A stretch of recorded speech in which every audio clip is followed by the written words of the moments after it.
Alors, bienvenue sur ma chaîne. Aujourd'hui, nous allons donc explorer les bases de l'ingénierie logicielle.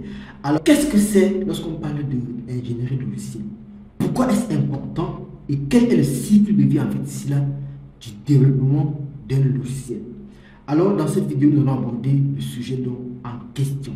Alors, c'est d'abord quoi l'ingénierie logicielle?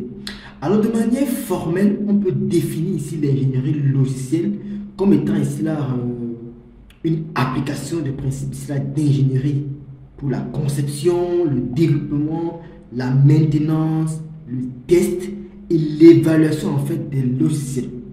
Alors, en d'autres termes, c'est tout simplement ici là ce qu'on appelle une approche méthodique et disciplinaire pour pouvoir créer des logiciels de haute qualité. Lorsqu'on parle de logiciel de haute qualité, vous devez bien comprendre ce qu'est un logiciel de haute qualité. Un logiciel de haute qualité, c'est un logiciel là qui a été conçu et qui n'a pas de bug, en fait, pas de bug essentiellement, mais qui est réduit en bug. Alors, c'est donc quoi la qualité ici là du logiciel? Alors, lorsqu'on parle de la qualité du logiciel, c'est un aspect très crucial lorsqu'on développe le logiciel. Un logiciel, par exemple, de haute qualité, doit être fiable, il doit être performant, il doit être sécurisé et le plus important, il doit être facile à maintenir. A l'inverse, un logiciel de mauvaise qualité peut donc entraîner ce qu'on appelle des bugs, comme je mentionné plus haut. Donc, dans un logiciel de mauvaise qualité, nous avons des bugs fréquents, nous avons des failles de sécurité par exemple, et nous avons une mauvaise performance.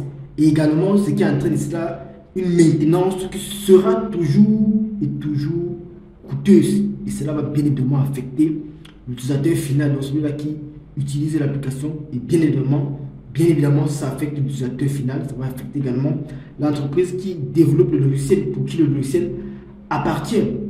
Alors, lorsqu'on parle d'ingénierie logicielle, un aspect qu'on aborde le plus souvent, en fait, c'est le cycle de vie du développement d'un logiciel.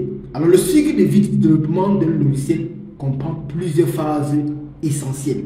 Donc, lorsqu'on veut développer un logiciel, il y a plusieurs phases qu'on doit suivre. Alors, la première phase, c'est ce qu'on appelle la phase de planification. Dans la phase de planification, qu'est-ce qu'on fait? On va donc déterminer cela. Les objectifs, quelles sont les ressources nécessaires pour établir ici un calendrier de réalisation. Et par la suite, la deuxième étape consiste à analyser les besoins du client. Donc, c'est-à-dire quoi? On va recueillir et analyser les différentes exigences de l'utilisateur et des parties prenantes, bien évidemment. Et on va passer à la troisième étape qui sera dans la phase de conception proprement dit. Dans la phase de conception, il y a ce qu'on appelle l'architecture du logiciel et le design du logiciel proprement dit. Et la quatrième partie, donc, c'est ce qu'on appelle la phase de développement.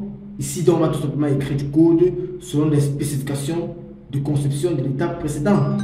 Une fois qu'on a développé notre logiciel, on va donc passer également ici à ce qu'on appelle au test pour pouvoir valider que le logiciel fonctionne comme prévu au départ. Donc après, donc, ici, là, les tests, on passe donc ici là au déploiement sur le serveur, si c'est un logiciel qui va fonctionner en ligne par exemple. Et après, lorsque le logiciel est déployé, bien évidemment, on va l'utiliser et après on va passer par exemple ici là à la maintenance.